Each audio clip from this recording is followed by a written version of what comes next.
नमस्कार दोस्तों, कैसे हैं आप लोग। आई होप बहुत ही अच्छे होंगे। आज का जो वीडियो का टॉपिक है वो ये है कि अगर आप सोचते ज़्यादा हो, ओवर थिंक करते हो और कर कुछ नहीं पाते हो। कर कुछ ना पाने का मतलब ये होता है कि खाली सोचते रहते हो और कोई स्टेप नहीं उठा पाते हो जिससे कि आपकी लाइफ में इम्प्रूवमेंट आए। तो इस वीडियो को आपको ज़रूर देखना चाहिए। इस वीडियो में मैं आपके साथ अपना जो व्यू पॉइंट है इस टॉपिक को रिलेटेड मैं वो शेयर करने वाला हूँ, तो वीडियो को देखिएगा पूरा। अब देखो, इसमें सिंपल सी बात ये है कि अगर आप सोचते ज़्यादा हो तो आपको सिंपल ये चीज़ करनी चाहिए। आपको जो अपनी थॉट्स है ना, उसको कॉपी पे लिखना चाहिए। जैसे मानो कि जो इंसानी दिमाग होता है वो मैंने सुना है कि 5,000 से 10,000 थॉट्स उसके दिमाग में दिन भर में आती हैं। तो इतनी जब थॉट्स आती हैं तो उसमें से बहुत सारी नेगेटिव होती हैं, मतलब नेगेटिव होती हैं, बहुत सारी पॉजिटिव होती हैं, बहुत काम की होती हैं, ज़्यादातर तो मतलब काम की नहीं होती हैं, फालतू की इधर उधर की थॉट्स रहती हैं। तो आप एक दिन कॉपी लेके बैठिए और वहाँ पे क्या करिए, कॉपी में सारी जो आपकी थॉट्स हैं जो आपको इम्पोर्टेंट लगती हों उसको नोट कर लीजिए। जो आपके पास बार बार थॉट्स आती हों उसको आप नोट कर लीजिए। ऐसे में आप 5-10 थॉट्स अपने लिख पाओगे। उसमें से आप फ़िल्टर कर लो कि आपके लिए प्रायोरिटी में कौन सी है। जैसे एग्ज़ाम्पल ले लेते हैं। एग्ज़ाम्पल ये है कि जैसे मानो कि अगर आप ये सोचते रहते हो दिन भर कि मैं गवर्नमेंट जॉब की तैयारी करूं कि बिज़नेस करूं, मुझे प्राइवेट जॉब करनी चाहिए या गवर्नमेंट जॉब की तैयारी करनी चाहिए। सब लोग गवर्नमेंट जॉब की तैयारी कर रहे हैं, मुझे प्राइवेट जॉब मिल रही है, लेकिन मैं गवर्नमेंट में जाऊं, मेरे दोस्त का पैकेज अच्छा है, गवर्नमेंट में अच्छे से उसको छुट्टी मिलती है। प्राइवेट में मेरा एक दोस्त है, वो अच्छे से मतलब उसको छुट्टी तक नहीं मिलती, उसकी सैलरी भी कट हो जाती है। अब फिर उसके बाद ये थिंकिंग आएगा कि जो प्राइवेट वाला है वो भी खुश नहीं है, गवर्नमेंट वाला मेरा एक दोस्त है वो भी गवर्नमेंट जॉब की बुराई कर रहा था, वो ऐसा नहीं रहा जब जैसे पहले था गवर्नमेंट जॉब में, तो मुझे बिज़नेस कर लेना चाहिए। फिर आपके दिमाग में थॉट आएगा कि जो बिज़नेस वाला कोई आपका फ्रेंड होगा या कोई आदमी मिलेगा तो वो आपको ये बोलेगा कि बिज़नेस में भी आजकल अच्छा नहीं चल रहा है, गवर्नमेंट कितने रूल्स रेगुलेशन जीएसटी वीएसटी आ गया है कि उससे प्रॉब्लम हो गई है, हम बिज़नेस में भी अच्छा नहीं कर पा रहे हैं। तो फिर लास्ट में क्या होता है कि आप बस ऐसे बैठ जाते हो, मायूस होकर बैठ जाते हो, सोचते रहते हो कि मैं लाइफ में करूं क्या, हर जगह तो प्रॉब्लम है यार, कहाँ पे जाऊं, प्राइवेट जॉब करने जाऊं, गवर्नमेंट जॉब की प्रिपरेशन करूं कि यार वो बिज़नेस करूं, क्या करूं, मुझे समझ नहीं आ रहा है। ओवर थिंकिंग करते रहते हो। उसके बाद फिर ऐसे ऐसे सोचते सोचते आप डिप्रेस हो जाते हो। फिर क्या होता है कि खाना पीने का समय हो जाता है, लंच डिनर हो जाता है, आप खा लेते हो, फिर यूट्यूब स्क्रॉल कर लेते हो, कोई वीडियो मिल गई तो देख लेते हो, बाकी रील्स और इंस्टाग्राम चलाते रहते हो।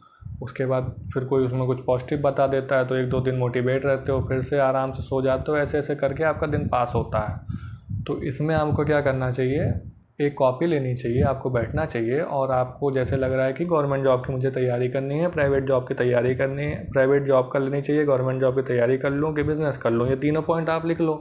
एग्जांपल दे रहा हूँ, आप तीनों पॉइंट लिख लो। अब उसके प्रोज एंड कॉन्स भी लिख लो कि गवर्नमेंट जॉब की तैयारी करूँगा तो इसमें क्या क्या पढ़ना पड़ेगा, क्या मेरे पास वो सब स्किल्स हैं कि नहीं है, स्किल डेवलप करने के लिए मुझे क्या करना पड़ेगा, कितना समय लगेगा, मेरी एज अभी कितनी है, गवर्नमेंट जॉब में कितनी एज तक पेपर भर सकते हैं। मतलब जितना भी प्रोज एंड कॉन्स होते हैं गवर्नमेंट जॉब के वो लिख लो। बिज़नेस के प्रोज और कॉन्स हैं, जो आप बिज़नेस करने की सोच रहे हो उसके अबाउट लिख लो। प्राइवेट जॉब्स के प्रोज एंड कॉन्स लिख लो। उसके बाद कंपेयर करो आपका इंटरेस्ट किस में ज़्यादा है, जिसमें आपका इंटरेस्ट हो उसमें आप कदम बढ़ाओ और उस पे उसकी जो स्किल होती हैं उसको डेवलप करो, अपने अंदर सीखो, समझो, धीरे धीरे आगे बढ़ो, आपको सफलता ज़रूर मिल जाएगी। लेकिन अगर आप खाली सोचते रहोगे ना तो हमारे दिमाग ऐसा है कि ये चीज़ मैं आपको इसलिए बता रहा हूँ ना, जितनी भी वीडियोज़ आप इस चैनल पे देखने वाले हो इसमें जो मेरा पर्सनल एक्सपीरियंस रहा है मैं आपके साथ वो शेयर करता हूँ, जो मेरी थॉट्स है वो शेयर करता हूँ अनफिल्टर्ड में। तो हो सकता हो कि आपको ऐसा लगे कि एक ही चीज़ को 10 बार रिपीट करता है उत्कर्ष, लेकिन हो सकता हो करता हूँ क्योंकि स्क्रिप्टेड नहीं रहता है। जो खाली मैं कैमरा ऑन करता हूँ, एक टॉपिक सेलेक्ट करता हूँ जो मेरे दिमाग में चलता रहता है, उसी पे मैं वीडियो बना देता हूँ, अपना जो व्यू पॉइंट होता है, पॉइंट ऑफ व्यू होता है मैं आपके साथ शेयर कर देता हूँ। अगर आपको अच्छी लगती है तो ठीक है, नहीं अच्छी लगती तो कोई बात नहीं, मुझे अच्छा लगता है वीडियो बनाना तो मैं बना देता हूँ। तो अब इसमें आपको बस सिंपल सा यही करना है, जब थॉट्स आपको ज़्यादा है तो जो आपको प्रायोरिटी वाली थॉट्स हो उसको आप कॉपी पे लिख लो, उसमें जो आपको बेस्ट लगे उस पे आप अपना कदम बढ़ाओ, और जिसमें आपका इंटरेस्ट हो, सबसे बड़ी बात है जिसमें आपका इंटरेस्ट हो उसी में कदम बढ़ाओगे तो आप लॉन्ग टर्म में कंसिस्टेंटली उस पर काम कर पाओगे।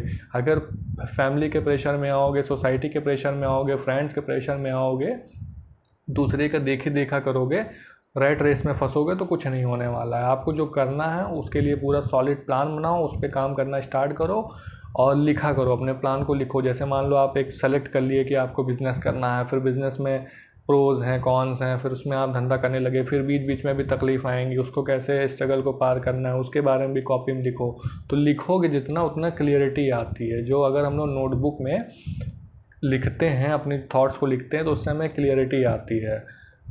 समझ रहे हो ना मेरी बात को? क्लियरिटी आती है। अगर हम सोचते हैं तो दिन भर में बहुत कुछ सोचते हैं, तो हमको अपनी थॉट्स को कॉपी पे लिखना चाहिए। तो क्योंकि सारा जितनी थॉट्स आती हैं वो हम कॉपी पे नहीं लिख सकते हैं। खाली प्रायोरिटी वाली जो थॉट्स होती है उसको आप 24 घंटे में एक बार रात में सोने से पहले लिख लिया करो, आपको क्लियरिटी हमेशा रहेगी। ओवर थिंकिंग आप करना छोड़ दोगे। और ओवर थिंकिंग ना करने का एक और मैं तरीका बता देता हूँ कि जैसे आपने कोई चीज़ लिख ली कॉपी पे, आप उस आपका इंटरेस्ट है किसी भी सेक्टर में या इंडस्ट्री में, आपने उस चीज़ को लिख लिया, आप उसको अपना पैशन को फॉलो करना स्टार्ट कर दिया, उसके बारे में स्किल ले लिया, सब चीज़ किया, सब चीज़ अच्छा चल रहा है। अब यहाँ पे आप ये भी ध्यान में रखा करो, प्रारब्ध।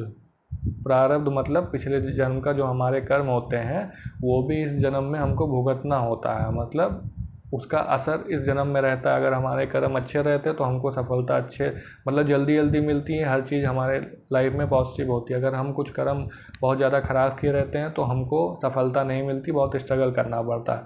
तो मेहनत तो हमको करनी ही है, लेकिन सफलता मिले इसकी कोई गारंटी नहीं होती है। 5% 10% किस्मत पे भी होता है, प्रारब्ध पे भी होता है।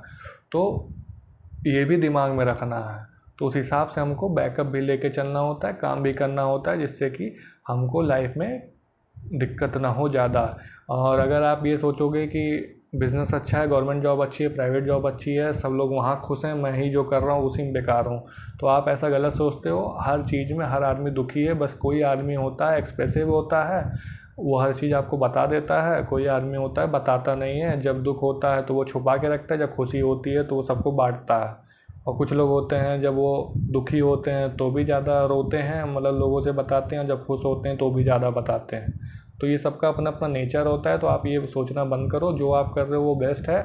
आपके प्रारब्ध के हिसाब से भगवान आपको बुद्धि दे रहे हैं, आप उसी दिशा में काम कर रहे हो, लेकिन आपको काम करना ज़रूरी है। अगर आप लेटे हुए हो, खाली सोच रहे हो कि ड्रीम मैंने लिख दिया है, अब ये चीज़ होगा, तो ऐसा नहीं होने वाला। उस पर काम आपको करना पड़ेगा। Thank you so much for watching. Have a good day.